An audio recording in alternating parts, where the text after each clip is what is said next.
Pilate took Jesus and had him flogged. The soldiers twisted together a crown of thorns and put it on his head. They clothed him in a purple robe and went up to him again and again, saying, "Hail, King of the Jews!" And they slapped him in the face. Once more Pilate came out and said to the Jews, "Look, I am bringing him out to you to let you know that I find no basis for a charge against him." When Jesus came out wearing the crown of thorns and the purple robe, Pilate said to them, "Here is the man." As soon as the chief priests and their officials saw him, they shouted, "Crucify! Crucify!"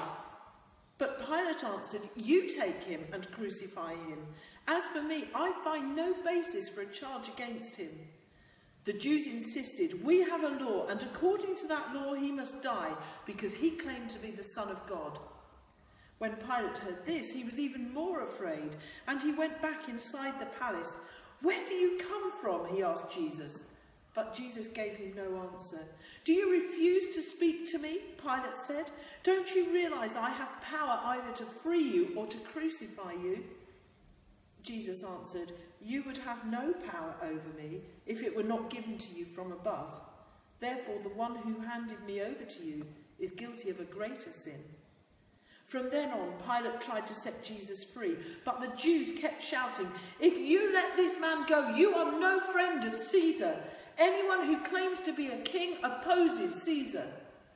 When Pilate heard this, he brought Jesus out and sat down on the judge's seat at a place known as the Stone Pavement, which in Aramaic is Gabbatha. It was the day of preparation of the Passover. It was about noon. "Here is your king," Pilate said to the Jews. But they shouted, take him away, crucify him." "Shall I crucify your king?" Pilate asked. "We have no king but Caesar," the chief priests answered. Finally, Pilate handed him over to them to be crucified. So the soldiers took charge of Jesus. Carrying his own cross, he went out to the place of the skull, which in Aramaic is called Golgotha. Here they crucified him, and with him 2 others, one on each side and Jesus in the middle. Pilate had a notice prepared and fastened to the cross. It read, "Jesus of Nazareth, the King of the Jews." Many of the Jews read this sign, for the place where Jesus was crucified was near the city, and the sign was written in Aramaic, Latin, and Greek.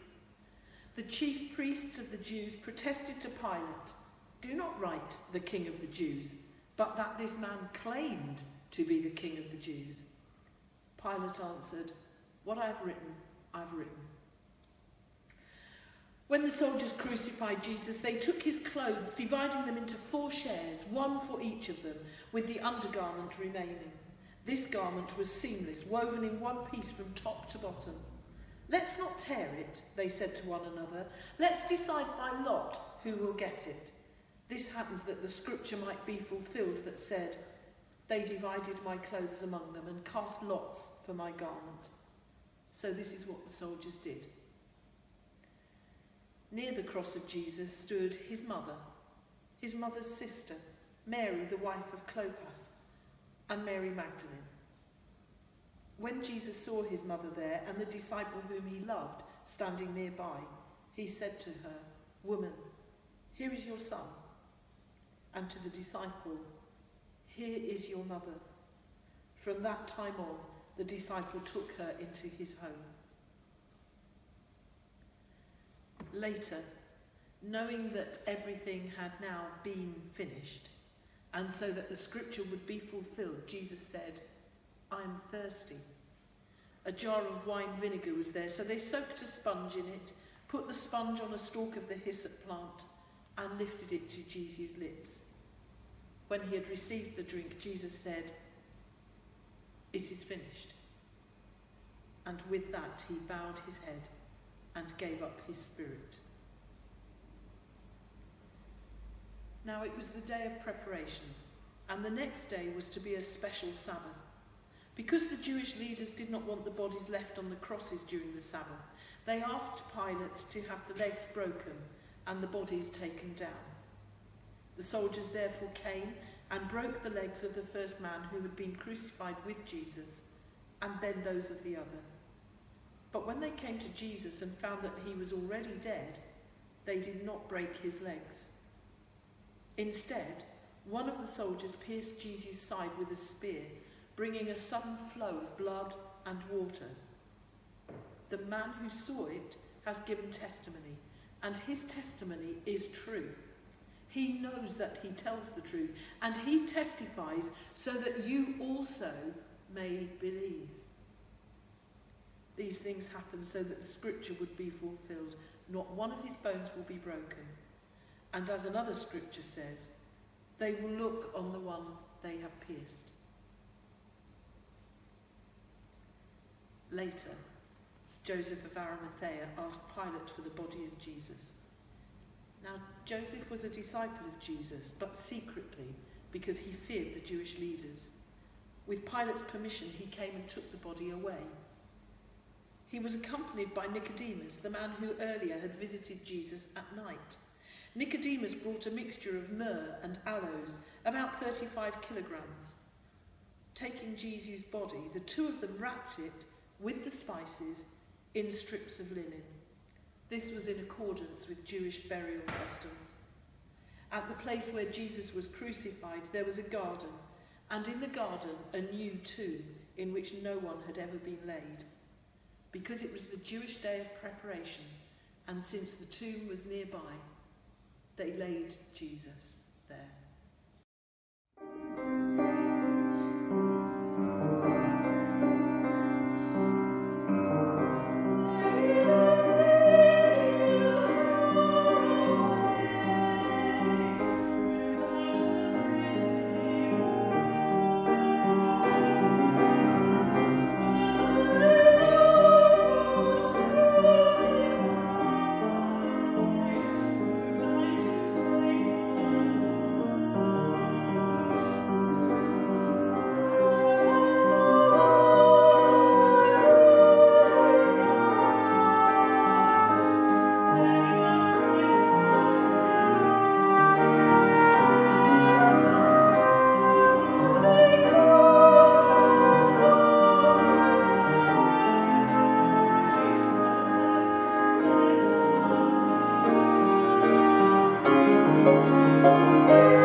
at the cross.